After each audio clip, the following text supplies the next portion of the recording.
Hello everyone. हम लोग देखो क्या है 2020 स्लॉट 1 का क्वांट सेक्शन डिस्कस कर रहे हैं।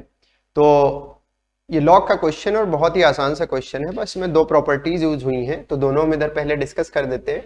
जैसे मान लो आपके पास कभी भी ऐसा कुछ भी लिखा है, यहाँ लिखा है आपके पास लॉग बेस में a है और यहाँ आर्गुमेंट में b है, तो आप इसको क्या लिख सकते हो, बेस चेंज करके लिख सकते हो log b upon log a। और यहाँ बेस आपका कुछ भी हो सकता है, c है समझ लो यहाँ पर अभी, ठीक है, वो अलग बेस में आप लिख सकते हो, बस यहाँ दोनों में बेस सेम होता है। दूसरी जो प्रॉपर्टी है आपके पास वो क्या है, आपके पास log a है मान लो यहाँ पर, और b की पावर ऐसे कुछ c लिखा है, तो आप सभी को पता है कि इसका जो c है वो आगे आ जाएगा और ये वैल्यू क्या हो जाएगी, log ab हो जाएगी। तो ये आपकी दो प्रॉपर्टीज इसमें लगी हैं और इन्हीं दोनों प्रॉपर्टीज पर बेस्ड क्वेश्चन है, तुरंत सॉल्व हो जाएगा। ठीक है, तो देखते हैं जरा क्वेश्चन में जो जो बात बोला है उसको हम लोग सॉल्व कर लेते हैं। ठीक है, सबसे पहले तो हम इसको क्या लिख सकते हैं, log 5 अपॉन log 4 लिख सकते हैं इस प्रॉपर्टी के अकॉर्डिंग। आप देख लो, कंपेयर कर लो दोनों को। अच्छा, यहाँ बेस में आप लिखो कुछ भी ना लिखो कोई फर्क नहीं पड़ेगा, c लिखूंगा तो भी कोई फर्क नहीं पड़ेगा, नहीं लिखूंगा तो भी कोई फर्क नहीं पड़ेगा। और यहाँ पर आप देखो log y लिखूंगा ऊपर और नीचे क्या लिख दूंगा मैं, log 4। और अगर लिखोगे तो ध्यान रखना सबके साथ लिखना पड़ेगा, फिर इधर भी वही लिखोगे उधर भी वही लिखोगे। दूसरे में देखोगे आप अगर तो log, अच्छा रूट 5 है, हम इसको क्या लिख सकते हैं 5 की पावर 1/2 और नीचे क्या लिख सकते हैं log 6। तो सबसे पहले ये और ये कैंसिल हो गया और आप ये देखो इसका 1/2 आगे आ जाएगा तो 5 भी कैंसिल हो जाएगा और आपके पास वैल्यू क्या बचेगी यहाँ पर, log 6 is equal to log y और यहाँ लिखोगे आप 1/2। तो अगर हम इसको ध्यान से देखें तो ये आपका देखो पावर 2 चला जाएगा उसके ऊपर, तो log आपका हो जाएगा यहाँ पर 6 और ये आपकी वैल्यू कितनी हो जाएगी, log y की पावर 1/2। दोनों साइड से अगर हम log हटा देते हैं तो हमको y की पावर 1/2 की जो वैल्यू मिली वो कितनी मिल गई, 6। तो स्क्वायरिंग बोथ साइड अगर आप कर देते हो तो आपको y की वैल्यू मिल जाएगी कितनी, 36। और यही इन्होंने क्वेश्चन में पूछ रखा था हमसे। ठीक है, यहां पर देखो सेकेंड प्रॉपर्टी लग गई है, इसमें पहले में आपका क्या लग गया, पहली प्रॉपर्टी लग गई, तो दोनों प्रॉपर्टी यूज करके ही क्वेश्चन का आंसर आ गया है। ठीक है, तो हम नेक्स्ट क्वेश्चन पर चलते हैं और देखते हैं नेक्स्ट क्वेश्चन क्या है। ये आपका ज्योमेट्री का क्वेश्चन है, तो ध्यान से देखो, क्वेश्चन हार्ड नहीं है, बहुत ही आसान क्वेश्चन है। इन्होंने बोला circle is described in a rhombus with diagonal से हमारे पास क्या है 12 centimetre and 16 centimetre. The ratio of the areas of circle to the area of rhombus, हमको ये बताना है। तो सबसे पहली चीज तो आपको ये पता होनी चाहिए कि रोम्बस में जो जो प्रॉपर्टीज लगती हैं, रोम्बस में क्या क्या प्रॉपर्टीज हैं। तो हमारे पास एक रोम्बस है अगर, तो इसकी सारी साइड्स इक्वल होती हैं, सबको पता है। दूसरी चीज डायगोनल इक्वल नहीं होते हैं, लेकिन बाइसेक्ट करते हैं कितने डिग्री पर, 90 डिग्री पर। क्यों बाइसेक्ट करते हैं 90 डिग्री पर, ये चीज आप जानते होंगे कि इनके जो एडजेसेंट साइड इक्वल है तो इसमें से आप कुछ भी ड्रॉ करोगे हमेशा 90 डिग्री पर ही जाएगा। जैसे एक तरीके से क्या है आपका, एक तरीके से अगर हम आपसे पूछे क्या है तो आप ये जो हाफ ट्राइंगल है इसको आप बोल सकते हैं आइसोसेलेस ट्राइंगल है। ठीक है, तो हमारे पास क्या है, इसके अंदर एक सर्कल है, इसके अंदर एक सर्कल है जो इसको सर्कमस्क्राइब कर रहा है, मतलब इसके सारे साइड्स को टच कर रहा है, इस बात को ध्यान रखना। ये आपका हो गया सर्कल।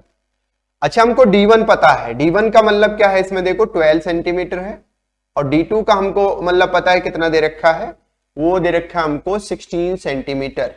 तो अगर हम आपसे बोले कि एरिया आप निकालो रोम्बस का, तो अगर आप केस 1 या स्टेप 1 ले लेते हो तो एरिया आपका जो निकल जाएगा रोम्बस का एरिया क्या निकलेगा, हाफ D1 D2 सबको याद होगा, ये डायगोनल पता होते थे, आप डायरेक्ट निकाल लेते हो।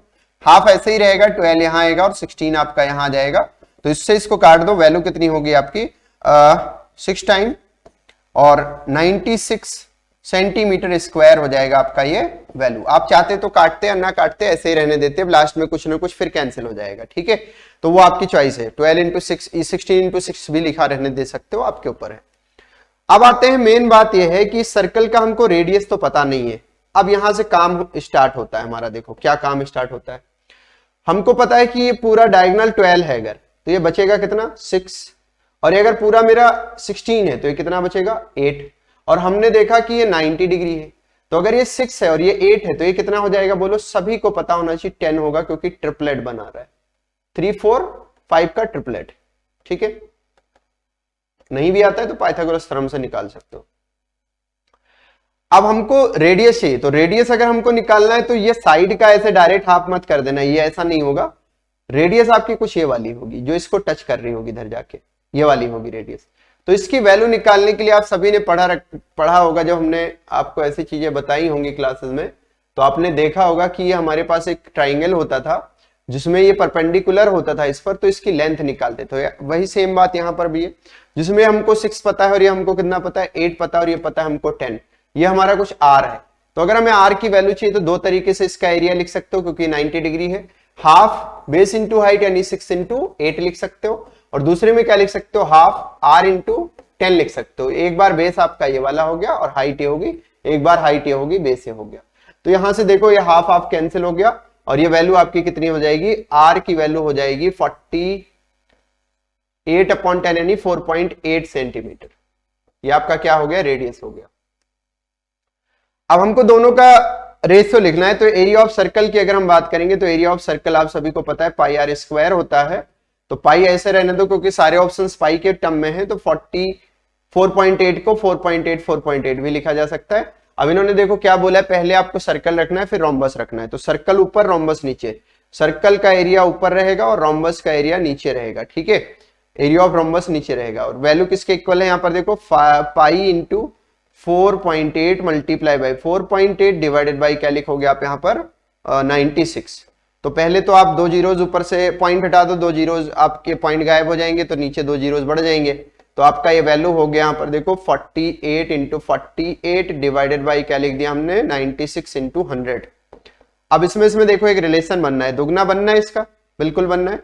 इसको 24 से काट दो आप, 2 टाइम ये भी कट गया, अभी ये 4 से भी कट जाएगा। तो जब आप 4 से काटेंगे तो देखो नीचे 25 आएगा, ऊपर कितना आ जाएगा आपका 6। तो 6 पाई बाय 25 यही आपका क्या हो जाएगा, आंसर हो जाएगा। और यही उन्होंने हमसे पूछा था, जो कि आपका ऑप्शन नंबर ए है, ठीक है।